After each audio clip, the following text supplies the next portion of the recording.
ಇವತ್ತು ಕೆಂಪು ಸಮುದ್ರ ಓಪನ್ ಆಗಿದೆ, ಯಾವುದು? ಮಿರಕಲ್ಸ್. ಆದರೆ ಅವತ್ತು ಅವ್ರಿಗೆ problem. Jordan for us it's a miracle, ನಮಗದು ಅದ್ಭುತ. ಆದರೆ ಅವತ್ತಿಗೆ ಅವ್ರು ದಾಟಲೇಬೇಕಾಗಿತ್ತು. Jericho wall, today's we call it miracle, but ಅವತ್ತು ಅವ್ರು ಅದರೊಳಗಡೆ ಹೋಗಲೇಬೇಕಾಗಿತ್ತು. ಸೊ ಅವತ್ತಿನ ಅಗತ್ಯ ಇವತ್ತಿನ ಅದ್ಭುತ. ಇವತ್ತು ನಿನ್ನ ಅಗತ್ಯ ನಾಳೆ ಮತ್ತೊಬ್ಬರಿಗೆ ಅದ್ಭುತ. Oh my god. The journey is more fun if you know where you are going.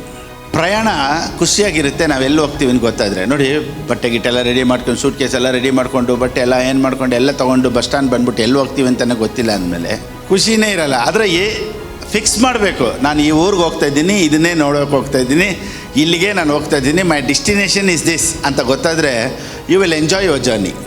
Wow. ಕೆಲವ್ರ ಜೀವನದಲ್ಲಿ ಹೆಂಗೆ ಗೊತ್ತಾ, ಜೀವನ ಹೆಂಗೆ ಹೋಗುತ್ತಾ ಹಂಗೆ ಹೋಗ್ತಾ ಇರ್ತಾರೆ. ಕೆಲವ್ರು ಮಾತ್ರ ಎಲ್ಲಿ ಹೋಗ್ಬೇಕೋ ಅಲ್ಲಿಗೆ ಅವ್ರು ಗುರಿ ಇಟ್ಟು ಹೋಗ್ತಾ ಇರ್ತಾರೆ.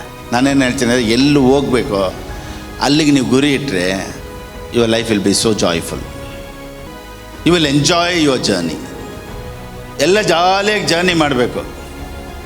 ಕೆಲವರು ಲೈಫೇ ಎಂಜಾಯ್ ಮಾಡಲ್ಲ. ಅವ್ರಿಗೆ ಒಂದು ವ್ಯಾನ್ ಬರುತ್ತೆ ಲಾಸ್ಟ್ ಜರ್ನಿ ಅಂತ.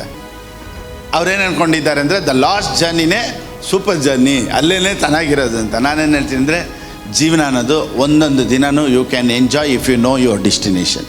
If you know your destination, if you know your calling, if you know your purpose, ಉದ್ದೇಶ ಏನು, ಜೀವನದಲ್ಲಿ ದೇವರು ಯಾಕೆ ನಿನ್ನನ್ನು ಇಟ್ಟಿದ್ದಾರೆ ಅನ್ನೋದೆಲ್ಲ ನೀವು ತಿಳ್ಕೊಂಬಿಟ್ರೆ ನಿಮ್ಮ ಲೈಫ್ ಸೂಪರಾಗಿರುತ್ತೆ.